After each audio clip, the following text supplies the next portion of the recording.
Wondering why you have frequent fastener loosening despite tightening? Microscopic gaps between the nut bolt threads lead to self-loosening under vibration. The problem becomes evident: an air gap between the fastener assembly. This gap compromises stability and may lead to loosening and failure.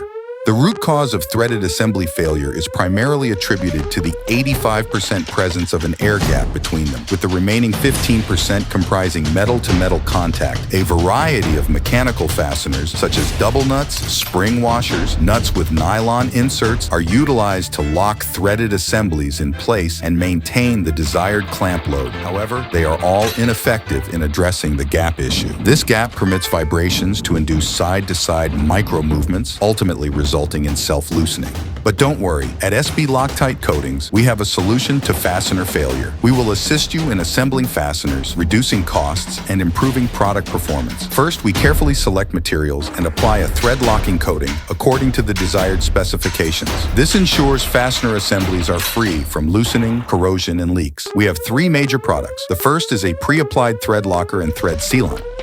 The second is a polyamide-based nylon patch. And the third is a pre-applied thread sealing coating.